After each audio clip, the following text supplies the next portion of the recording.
One of my favorite things about covering WWE is that sometimes storylines make absolutely no sense. I know I shouldn't enjoy that, and I know it makes me part of the problem, but the truth is the truth. I mean, sometimes people literally vanish from TV and there's no explanation and no one seems to care. What the hell are kids thinking who are watching this? But as there has been a few recently, I thought it'd be very important to take a step back and try to figure them all out. So yes, my name is Simon from What Culture, and this is why 10 recent WWE storylines have made no sense.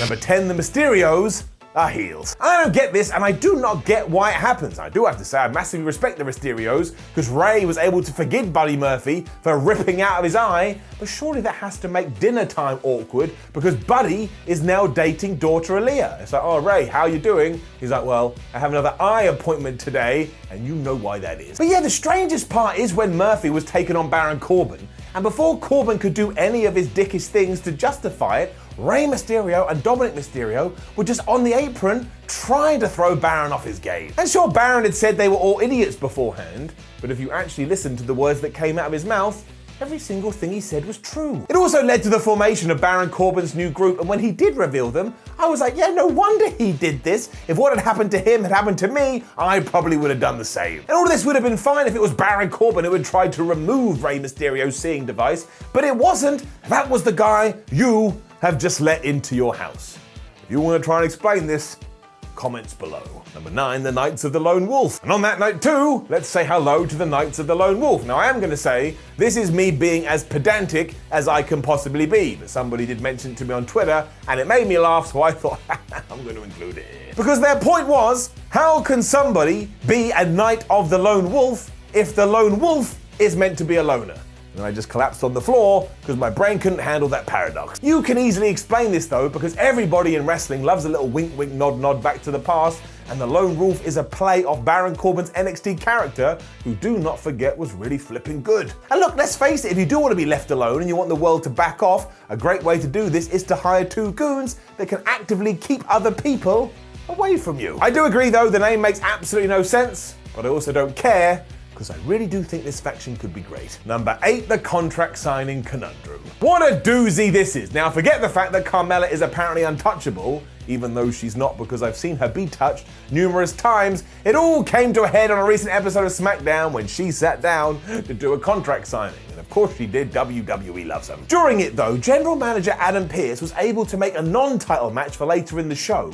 But the title match that was going to happen a week on Sunday at the TLC pay-per-view would not go ahead unless Sasha Banks and Carmella signed a contract in front of our eyes. I honestly think my brain exploded when that happened, because I was trying to figure out what the hell WWE had just done. Contract signings are ridiculous for this very reason. It's like, how do all the other matches get made? But when you do it right in front of our eyes, come on. I know it's not a big deal, I know it's a little thing, but when you take all these little things and you sew them up together, hooty hey, it becomes a big thing. If nothing else, I'm also utterly perplexed about how unlikable both the characters of Carmella and Sasha Banks are, even though that is intentional. And it does make sense. You can't be called the boss and be a really nice person, but when you do sit down to watch a wrestling feud and you want them both to lose, something has gone very wrong. Number 7, things falling from the sky. Imagine I told you in the middle of The Rock versus Hulk Hogan at WrestleMania 18, they just stopped halfway through their match, looked to the rafters, and then from the roof, come floating down was a bunch of Hogan bandanas. You would punch me right in the face because I had just besmirched one of your favorite memories. Now the Street Profits versus Dolph Ziggler and Bobby Roode wasn't on that level, and nor was it ever meant to be.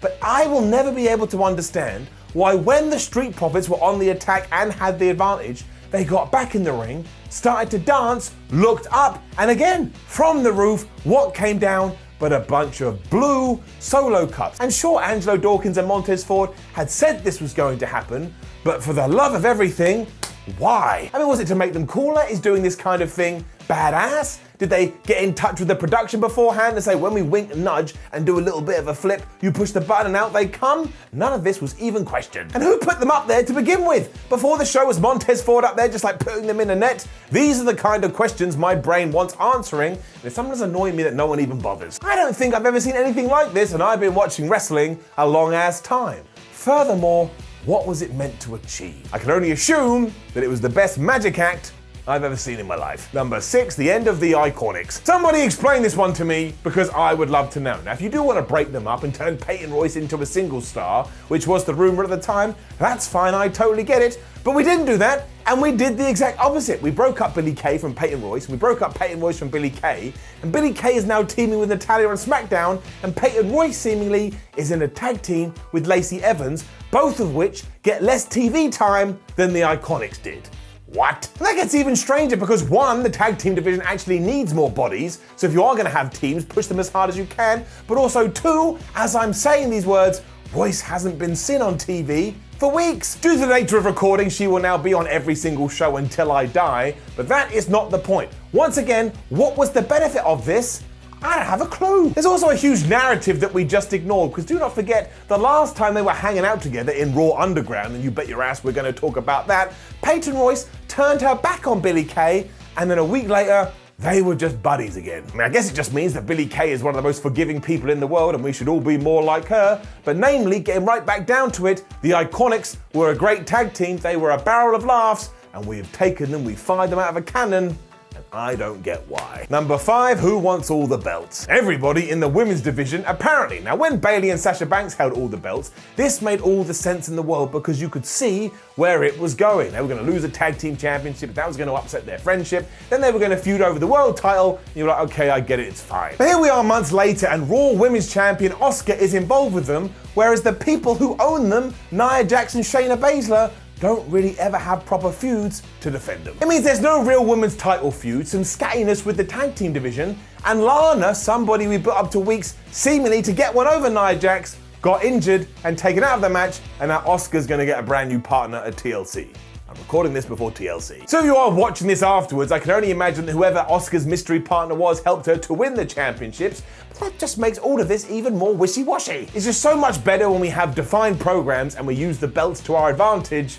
I don't think we're doing that here. Number 4, Raw Underground. And where the hell did it go? If we jump into the world of kayfabe for a moment, this is the story of Raw Underground. One day, Shane McMahon woke up and thought, hey, I've got loads of money. I'm going to start an underground fighting league, and I'm going to invite the likes of Shayna Baszler, Braun Strowman, and Dolph Ziggler to beat up a bunch of randoms. They did this for no reason until Braun beat Dabo Kato, which shocked Shane O'Mac so much, he just closed the whole thing down. Although I've added that last bit in, no one on Raw has ever said that, so you may as well go, oh, they fell into the Phantom Zone and Superman is trying to save them. And yeah, I was the only guy on the planet that liked Raw Underground, but surely as a wrestling fan, you would have wanted some kind of narrative that brought this to a close, especially because Omos, who was the security guard, the doorman for Raw Underground, magically transformed into AJ Styles' bodyguard, and we were all supposed to pretend we didn't recognize it.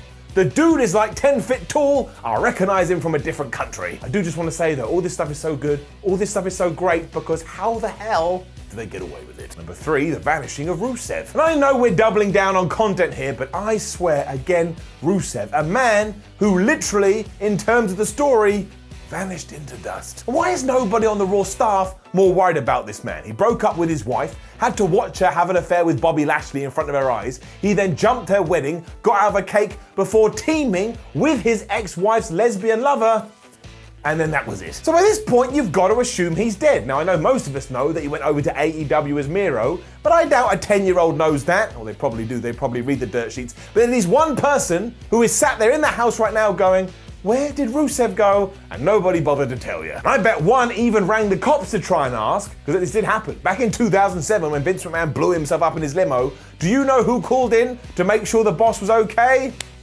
None other than Donald Trump. And if Donald Trump can fall for a ruse, I think we can say that it's possible for all of us. Number 2, Retribution. More of a case of trying to figure out if there ever was a plan. I don't know what to tell you when it comes to Retribution. I mean, they were meant to be some kind of invading force who were going to take WWE down from the outside, but instead they signed contracts, and ever since they have done that, well, they've been pretty subservient and they've kind of just gotten along. It's just a shame because the potential there was great, but much like an NWO or on a smaller scale than Nexus, when you have this kind of idea, you've got to ensure they come in strong, otherwise as soon as you have watered it down, no fan ever believes in it anymore. You also quickly realise that there's nothing new here, and really the only person that suffered any kind of damage was WWE's electrician, because he had to keep coming in and sorting the lights. So what we do need to do now is forget about this whole, oh, we're going to attack the WWE, and just make them a cool group like the Hurt Business. You have a great leader in Mustafa Ali, you just need to give him a new purpose and a new storyline. Number 1, what the hell was Tucker thinking? Talk about the biggest self-own ever. Tucker's big reason for turning on his brother and turning on his friend Otis